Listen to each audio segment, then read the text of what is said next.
I would like to switch to the next subject, which is of very great importance, which is skill building.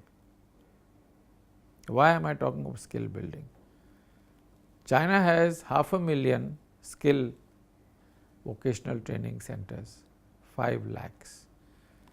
India has 15,000 centers, long way to go. A small country like Japan has 150,000 centers, Germany 100,000 centers. A smaller country like Switzerland, which has a population of 80 lakh people, 1/3 of Bombay or Delhi, has 6,000 centers for skill building. And what happens to the kids in those countries? After class 8, after you finish primary, upper primary, when you start entering the secondary school, you have two choices.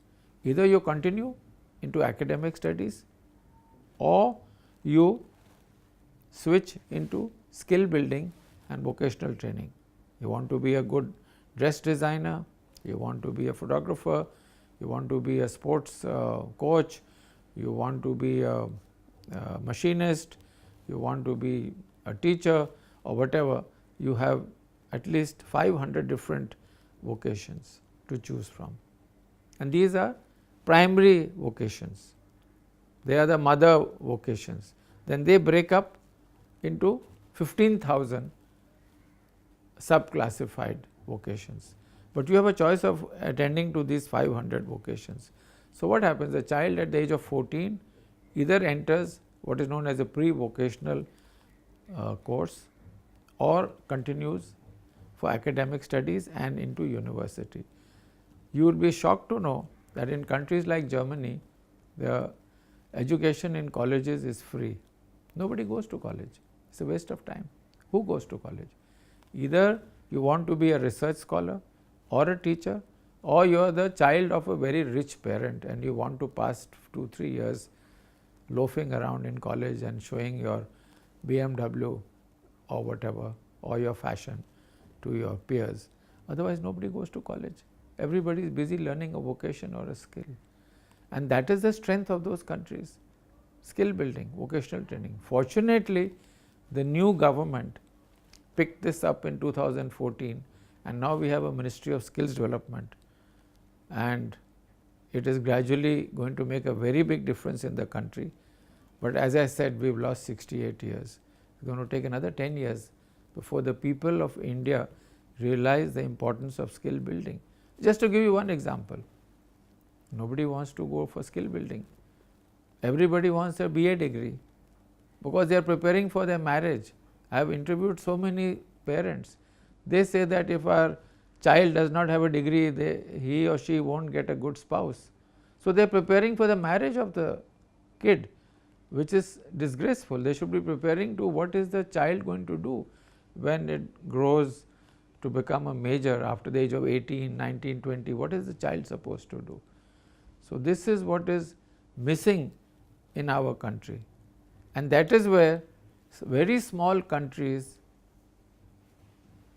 like South Korea, I want to give you the example of South Korea. South Korea population is hardly the same as Gujarat. Their economy is bigger than India, their exports are more than double of India. Why? Because 96% of the population of South Korea learn some skill. It could be in any area, but either in manufacturing or in agriculture or in services, but whatever they have learnt, they are experts in that. So, that is one example. The other thing I wanted to mention is a book and research done by a Swiss parliamentarian. His name is Dr. Rudolf Strahm. His book is on why are the Swiss so rich. That book is available free of cost on my website wakeupcall.org. You can download the book. And Dr. Strahm, after 20-30 years of research in 30-40 countries of the world, has written that the reason why the Swiss are rich is only because of one reason: skill building and vocational training. Now, if you look at Switzerland, it is a landlocked country. They have no raw material, they have no energy, they have no mineral wealth. Yet their exports are double of India. Their population is how much? 80 lakh people. So what is the secret? The secret is skill building. They have one of the most powerful workforces in the world, highest quality. I mean, they are very strong in agriculture, for example. They are very strong in machine building. They are very strong in textile machinery. I mean, the largest exporters of textile machinery in the world is Switzerland. It's not only chocolates, it's not only confectionery. They are very strong in construction, they are very strong in many other areas, defense for example. People think Switzerland has everything to do with banking. No sir, banking is only 9% of the Swiss economy. 91% of the Swiss economy is in all the other areas. They are a very powerful nation. So the secret is skill building. So I wanted to tell you that we have a lot of data on skills, and here I would like to mention that China, with 5 lakh skill centers, they have 3.5 lakh in rural China, 3.5 lakh centers in rural China, and 1.5 lakh centers in urban China. We were able to collect this information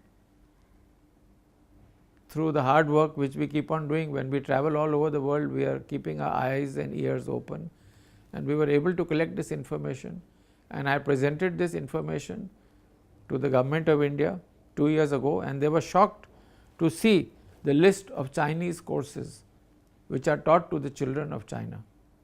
Absolutely shocked.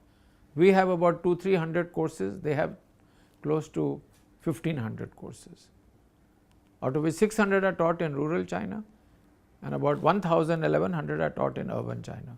So this master list has been given to various people in the government of India. I hope they will use this list to see how we can improve our own skill building. One important thing which has come up on skill building, which I have to mention: where do the youngsters go and learn their trade? Where do they learn as an apprentice? So here we have given the details about what is happening in Germany and in Europe, and I am happy to say that the government of India has accepted all our proposals, and the proposal is very simple. If you have 100 employees in your company, you can hire 10% as apprentices or trainees in your company and pay them a stipend which is less than the minimum wage. You can keep them for 1 year, 2 years, 3 years, make them work, but train them. Now what happens with this? 3 things. Number 1, you do not give permanent employment to that person after 3 years.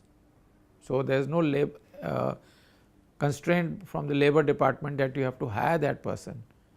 So that is very important. Number 2, the youngster is learning a trade while working as a trainee in that company.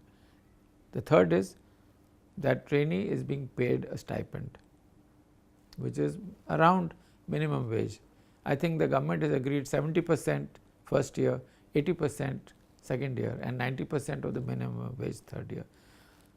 The new skill building policy, which was released in July 2015, is a masterpiece. Fantastic work has been done by the government, but as I said, we have lost 68 years. But I am sure the future is going to be very bright for the people of this country, especially the youth. You do not get trained people. Today if you advertise for any skilled person, you get a lot of people with degrees, BA, BSc, BCom, but they have no skill. They can't even make a cup of tea, forget about any other work. And this is where we have failed as a nation. The last thing which is very important, which we have to tell our youngsters, teachers, parents, that academic education is not the be all and end all, and therefore I refer to that book by Dr. Rudolf Strahm, Why Are the Swiss So Rich. But more important than that, if your work is not play, you are going to fail. You are going to fail miserably in life. You should be ready to jump out of bed on Monday morning and say, I want to go to my whatever your profession is, and not say, oh, it's Monday, I don't want to go to work, I am not feeling well, and things like that. So, your work has to be play, and the only way you can dovetail that into your life is by choosing a profession of your choice. Unfortunately, parents in India have been putting too much pressure on the children. Go to IIT, become a doctor, learn, become an IT professional, and hardly 4 or 5 choices.